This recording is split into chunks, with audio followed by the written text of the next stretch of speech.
Okay, so you are going to be making a sculpture this week or over the course of the next few weeks by,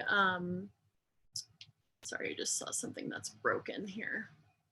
Anyways, by taking off clumps of clay and compressing it down and using your hands, the muscles and strength of your hands to form a sculpture. So I've been working on this sculpture for like way too long, and I have to spend all this time wetting it because I'm carving it and I'm trying to go for somewhat of a rather realistic look instead of a funky natural form. So this is all one solid piece of clay that I use with a lot of moisture and adding little bits of clay all over to make this little face. So the face is feeling very leather hard, and I actually do plan on carving a little bit more, just so you know, on my personal end of what's going on with me in this sculpture.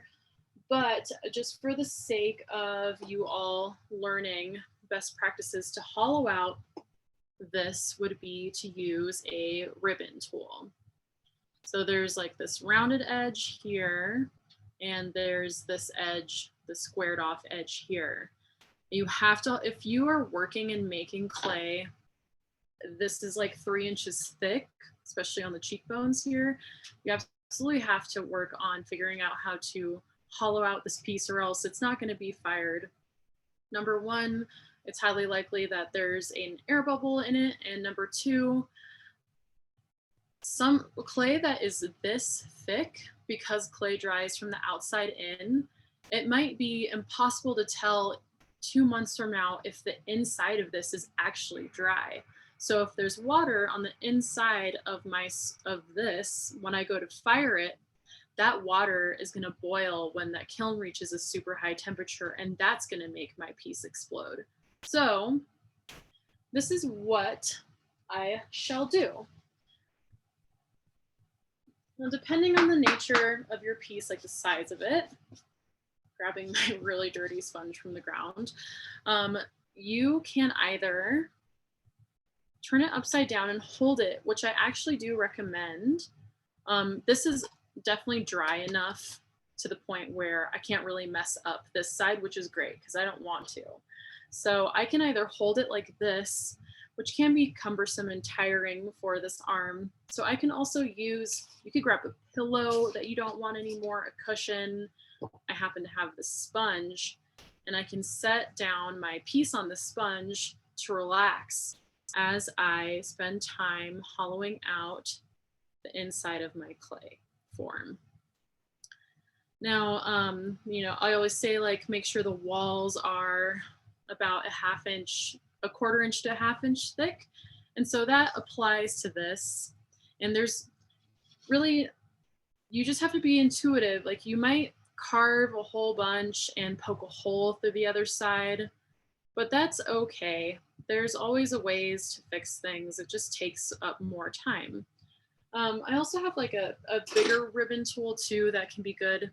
So I can always start with a bigger tool to take out bigger chunks to save time and energy. But then when I get a little bit worried that I might be getting close to the other side that I don't want to make a hole through, I can always switch to my smaller tool. And all this clay that I'm digging from the inside is fairly wet, and I want to recycle it. I have like a little bin of clay that I'm recycling over here in a plastic container. So if you're worried about busting through the other side, you can always hold it. Actually, let me tear out a little bit more of the guts here. And you definitely don't want to wait for your piece to get too dry to do this. If it does, there is one other option which I will talk about in just a second.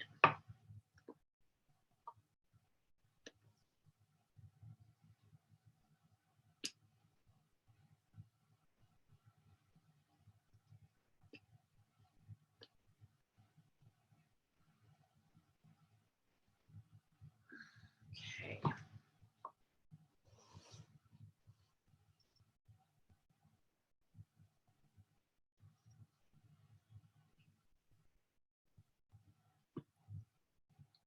So yeah, I think it's better for taking the bigger ribbon tool to get the bulk out first.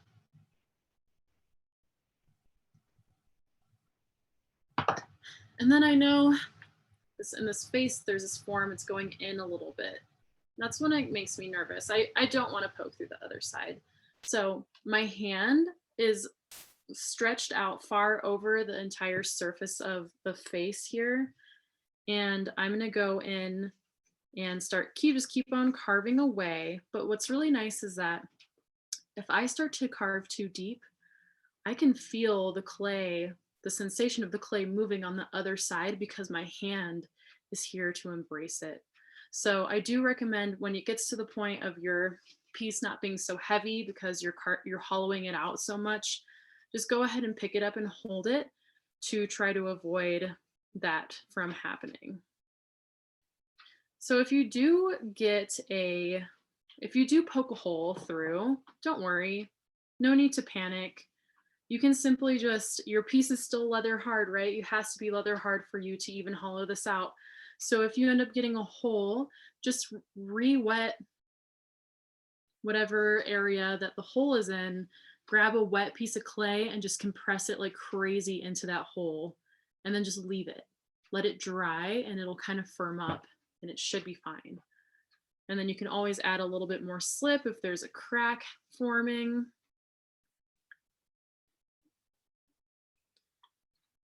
This is so fun.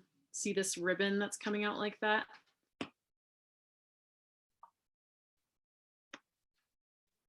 That's when the clay has the perfect amount of moisture to make this method of hollowing out even easier. And sometimes you'll even run into some air bubbles. You'll see the air bubbles that are inside here, and you'll be very thankful that you took the time to do this.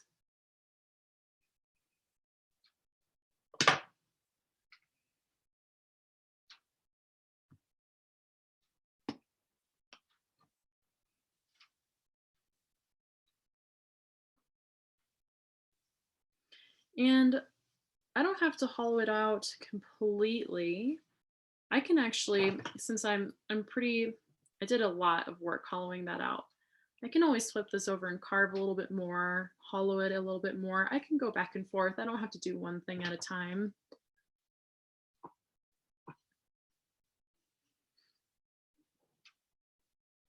Now, I did mention that there's another way with really thick work like this, to prevent any explosions from happening. And let me just grab another example for you. So I like to work in different, like almost like a collage or a montage. I like to make different segments of sculpture pieces and then like connect them back together. So my work takes a really long time because I also like to have this level of it to be kind of realistic, kind of surreal, I guess is a better word. And so a part of this sculpture that I'm going to have incorporate with is these hands that I've been carving. I made these from slabs and I whittled away at them for a few nights. I have 2 of them. And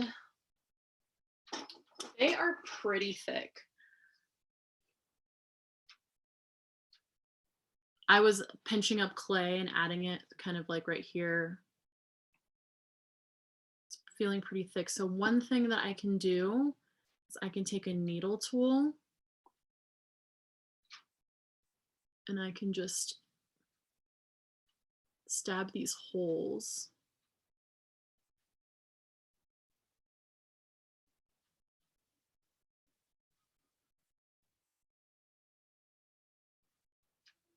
And I don't even really, they won't bother me that much. I'm probably just going to glaze over it anyway. So I can always stab holes into work that is hard to hollow out. So that's just another method to ensuring that your thicker sculptural forms don't have air bubbles and are getting more air flowing through it to ensure that it doesn't break during the firing. And that's that. Thank you.